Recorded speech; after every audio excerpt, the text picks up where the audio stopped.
मैं तुम्हारे लिए नहीं खिला रही हूँ, मुझे बच्चे की चिंता है कि मैं भी अपने बच्चे को सोचते हुए मैंने खा लिया। 5वें दिन मैंने खाना खाया था, मुझे याद है। उसके बाद भी बहुत इत्तेफाक हुए भी मैंने खाना नहीं छोड़ा अपने बच्चे के खातिर। राधे राधे दोस्तों, आपका अपने चैनल पर ढेर सारा स्वागत है। तो दोस्तों, आज मैं इस वीडियो में, इस ब्लॉग में वह पार्ट अपने जीवन का शेयर करने वाली हूँ जो मेरा बहुत ज़्यादा दर्द और संघर्षों से भरा हुआ है।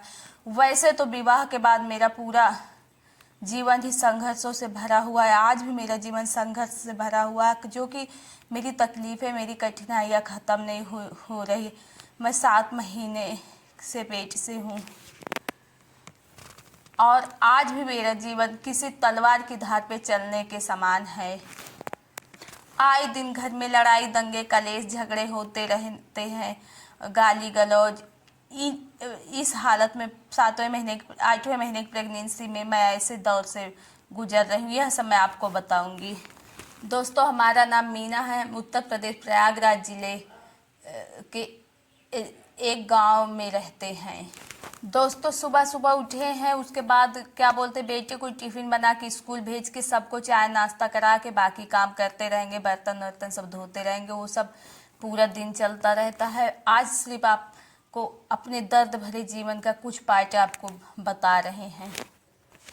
दोस्तों, अगर इतनी तकलीफें हमें मिल रही हैं, उसका सिर्फ एक ही कारण है, पतिदेव हस्बैंड हमारी जिम्मेदारी से कमाते जब नहीं कभी और भी हमारी रोने जीवन का में मेरा बहुत जी ज़्यादा करता है पैसे तो मैं की यहीं कमी है। आती हूँ। अब आज अपनी बाल ज़िंदगी के बच्चों के दर्द का मैं साथ वो पार्ट खर्चे आपसे बहुत शेयर ज़्यादा करूँगी हैं। जो ज़्यादा दिन नहीं बीता, अभी 2-3 महीने पहले की ही बात है।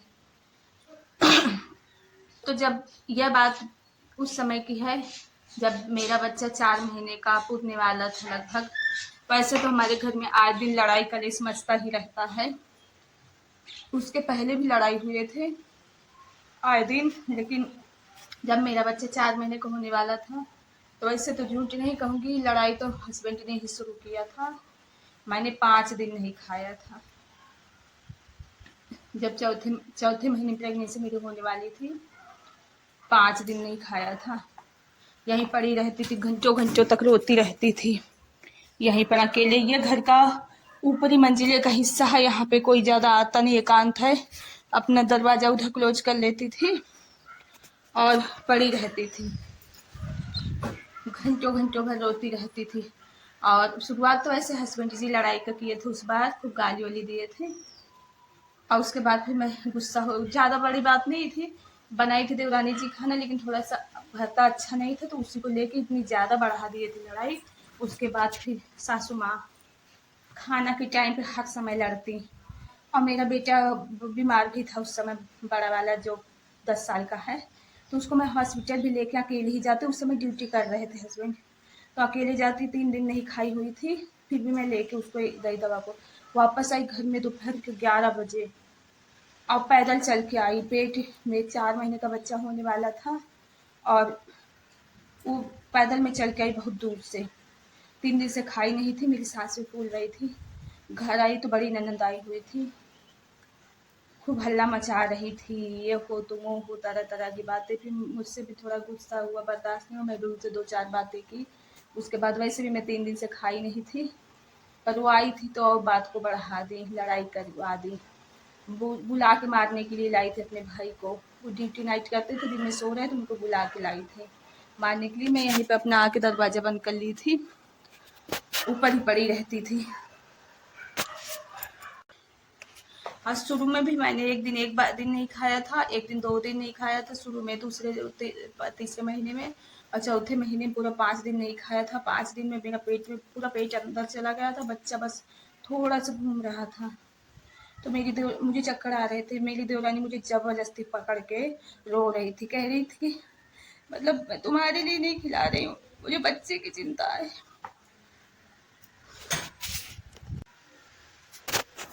5वें दिन जब मेरी देवरानी मुझे खाना खिलाई तो मेरे पेट में मेरा बच्चा थोड़ा सा बस घूम रहा था और मेरा हाथ पाँव एकदम थरथरा रहा था, एकदम दर्द कर रहा था।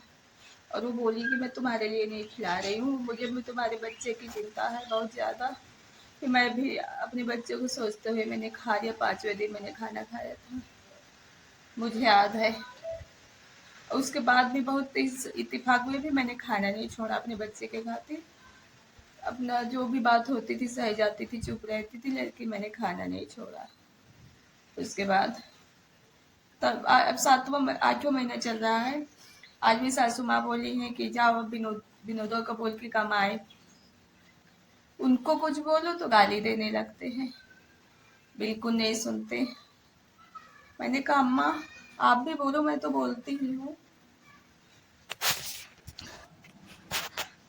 तुम्हारा खर्चा उर्चा न दे भाई, तुमका अलग कर दे भाई, मैं बोल रही थी। अब इतना ज्यादा तुम्हारा खर्चा है, हम खर्चा उर्चा न दे पाए, जब बोल के कमाए। ऐसा लगता है मैं उनको बोलती नहीं हूँ, मैं बोलती हूँ बहुत। कभी कभी मूड अच्छा तो चुप रहते, कभी कभी तो मारने तक को धमकाने लगते हैं। खर्चे तो इतने ज्यादा हैं, बता रहे बेटे का कल स्कूल से मैसेज आया था, शनिवार को पीटीएम है, तो फीस के लिए बातें होंगी और क्या पेपर होने वाला है। वैन वाले के किराया बोल रहे थे 15 तारीख को दे देंगे, अभी तक नहीं दिए। आज 16-17 हो गया आज। ये ब्लॉग शुक्रवार का है। दोस्तों जब मेरा बहुत ज़्यादा तनाव होता है तो मैं यहीं पे आके बहुत देर देर तक रोती हूँ, क्योंकि यहाँ से आवाज़ नीचे नहीं जाती। अंदर का जब भड़ास रहता है ना तो निकल नहीं पाता है।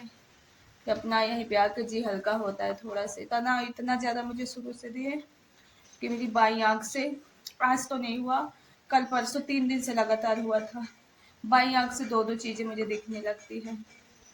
ज़्यादा अच्छे दवा हुई तो नहीं, लेकिन सरकारी हॉस्पिटल में जितनी बार मैं गई थी डॉक्टर ने बताया आपको तनाव से हो रहा है। और उसके बाद प्रेगनेंसी आ गई, दवा तो सही से हो नहीं पाई। अब देखो अब तो बढ़ गया है प्रॉब्लम, पहले इतना जल्दी जल्दी नहीं होता, 15 दिन में, 1 हफ्ते में होता था, अब तो 3 दिन लगातार हुआ, आज तो अभी तक नहीं हुआ है। इतना ज़्यादा मैं मतलब परेशानी से, दर्द से गुजर रही हूँ। मेरे संघर्ष आज भी ख़त्म नहीं हुए, चल रहे हैं। अब बस क्या है कि मैं वीडियो बनाना शुरू करती, आप तक शेयर करती रहती हूँ। दोस्तों यह मेरे दर्द भरी जीवन की कहानी का कुछ पार्ट आपको मैंने शेयर किया। पता नहीं आपको कैसा लगा होगा।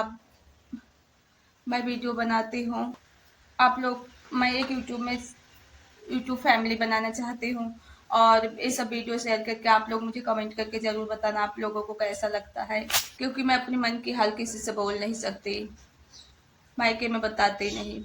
पतिदेव से बोले तो गाली गलौज करते हैं, कमाते धमाते हैं नहीं, पता नहीं मेरे दोनों बच्चों का क्या होगा। घर में आए दिन लड़ाई कलेश मचता रहता है, तनाव से मेरी रोज की रोज हालत बिगड़ी जा रही है। डॉक्टर ने 3 साल पहले तो मुझे डिप्रेशन बताया था, उसके एंजाइटी बताया था, एंजाइटी, डिप्रेशन, तनाव। फिर 1.5 साल से तो मुझे आँख में ऐसी दिक्कत होने लगी है तनाव की वजह से। मेरी दिक्कत बढ़ती जा रही है, उसका कोई समाधान नहीं है। और मेरी समस्या का समाधान सिर्फ पैसे हैं, और जो कि मेरे हस्बैंड लगातार कमाना शुरू नहीं करते, कभी काम करते कभी छोड़ देते हैं। तनाव खर्च इतना ज़्यादा भी एक तसल्ली है, साथ में तो कम से कम घर का खर्च चलता रहता है, खाने पीने का चलता रहता है। बाद में तो पता नहीं बच्चों को क्या खिलाएंगे हमें तो और बहुत टेंशन होती है। तो दोस्तों आज का वीडियो इतना ही, आपको जैसा भी लगे आप बताना। और चैनल पे जो हमारे पुराने भाई बहन हैं उनको बहुत बहुत ज़्यादा धन्यवाद इतना सपोर्ट करने के लिए, इतने प्यारे प्यारे कमेंट करने के लिए। आप नए हैं तो प्लीज़ आप चैनल सब्सक्राइब कर लीजिए। एक लाइक, एक सब्सक्राइब, एक कमेंट मेरे लिए बहुत मायने रखता है। और अगला वीडियो फिर मैं लेके कल आऊँगी 10:45 पर। तब तक राधे राधे।